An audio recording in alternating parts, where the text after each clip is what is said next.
Avatar universe is full of powerful benders, but among these countless benders, some hold a power far beyond the rest. These are our top 10 picks for the strongest characters in the Avatar universe. To start us off, we have Prince Zuko.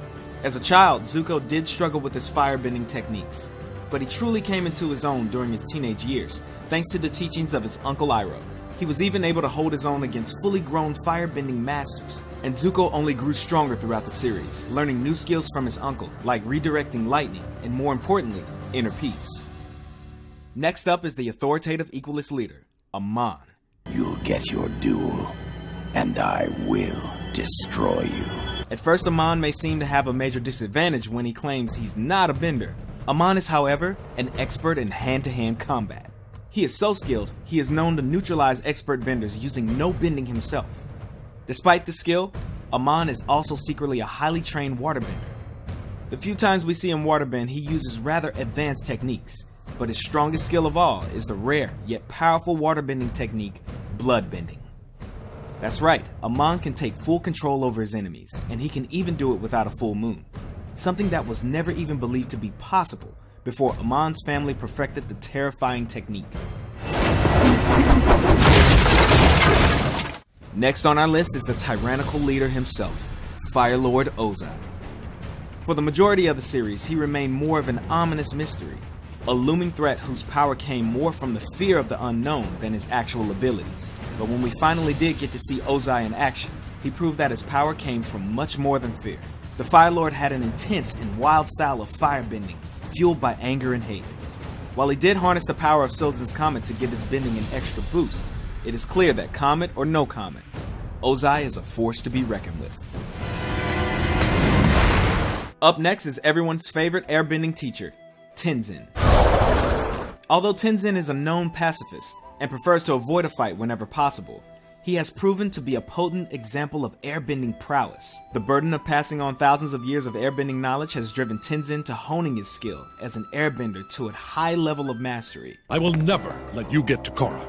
Unfortunately, you don't have a choice. Yes, I do. He is able to hold his own against numerous highly trained equalists and their mechanical weaponry. He arguably got the better of the infamous Zahir, keeping the villain on the defense and demonstrating his bending superiority, before losing due to a little more than some bad luck.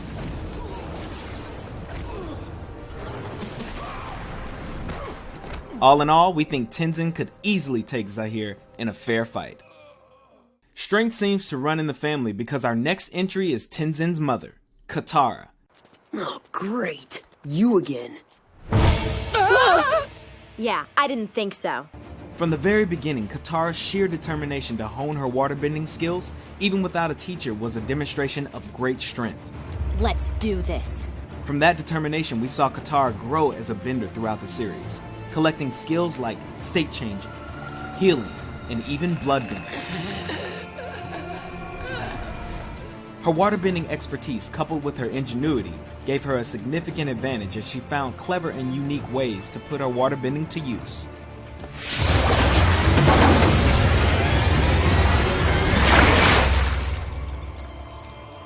Although Azula is only 14 years old, she is regarded as one of the most fearsome firebenders of her time. After mastering the basics of firebending at a very young age, her flames held such an intense heat that they developed a signature blue color. In addition to her standard firebending, she quickly advanced onto more complicated powers, like the ability to generate and control lightning, which is regarded as one of the most powerful and dangerous techniques in a firebender's arsenal. She has also proven time and time again to be a skilled combatant and strategist, and was often able to use her smooth demeanor to get inside her opponent's head. Azula's cold and relentless personality added to her immense physical power that made her a fierce leader, as well as a frighteningly dangerous foe to any who would dare cross her. What is wrong with that child? Next up is Toph Beifong, aka the Blind Bandit. I am the greatest earthbender in the world! Don't you two dunderheads ever forget it! Though you wouldn't know it by visiting her home in Ba Sing Se, Toph is an earthbending prodigy. Her mastery of the craft allowed her to perfect the technique of using earthbending to detect vibrations in the ground, giving her a hyper-awareness of her surroundings. Not only did this replace her sight, but it allowed her to anticipate her enemy's every move and could even inform her if someone was lying. He's not lying. How can you tell? I can feel his breathing and heartbeat. When people lie, there's a physical reaction.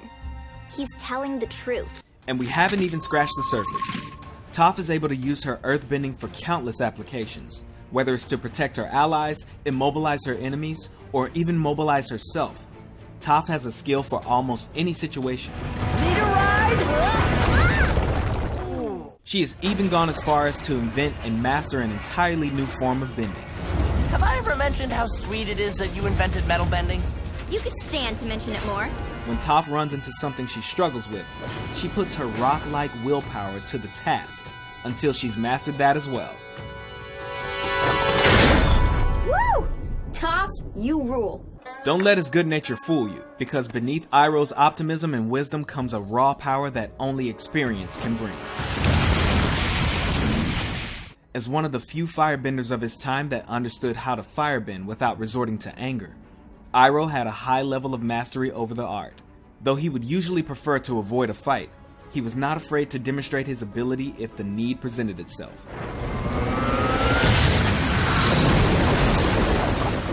In addition to his skill in firebending, he was also knowledgeable in the other forms of bending, and even went as far as incorporating techniques he learned from waterbenders. And as if that's not enough, Iroh was also a master tactician in battle, and was even once considered the Fire Nation's top general. Centuries from now, people will study the great Admiral Zhao, who destroyed the last of the Water Tribe civilization. You're lucky you're here to see it. Be careful what you wish for, Admiral. History is not always kind to its subjects.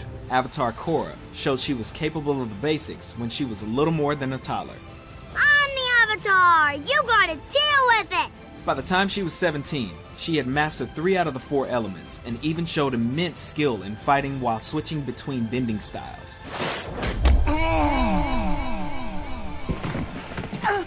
Chump. Water, fire, and earthbending came to her as naturally as breathing, as she pulled off advanced techniques with little hesitation.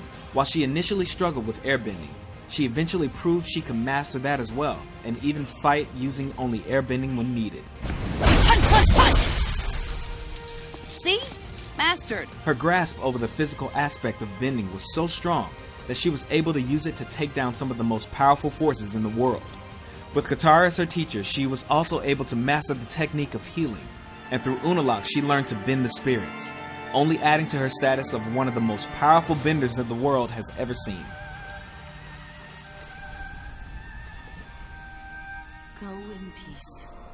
Finally, we have the last airbender himself, Avatar Aang. Before Aang even knew he was the Avatar, he was an airbending prodigy, reaching the rank of master by the young age of 12, making him the youngest airbending master in history. Aang's real test would be in his mission to end the 100-Year War and bring peace to the world. And that's where he would demonstrate his true power. When Aang began his journey, he only knew how to airbend, and had less than a year to learn and master the other 3 elements. While he was playful and often lighthearted, he proved to be a determined student when he focused his efforts, and became proficient in waterbending, earthbending, and firebending in record time. While he did gain a high level of expertise in the physical aspect of bending, it is in the spiritual aspect where he really excelled. Thanks to his training from the Air Nomad monks, Aang demonstrated a calmness of mind and a level of wisdom far beyond his years. This spiritual strength was only amplified after Aang's training with Guru Patik and learned to unlock his 7 chakras. Aang was even able to learn an entirely new form of bending, energy bending. This ancient and forgotten art allowed Aang to bend the energy inside of others, and even remove their bending abilities entirely. Aang's physical and spiritual power, as well as his own unbendable spirit, were what ultimately allowed him to take down the Fire Lord and end the 100-Year War.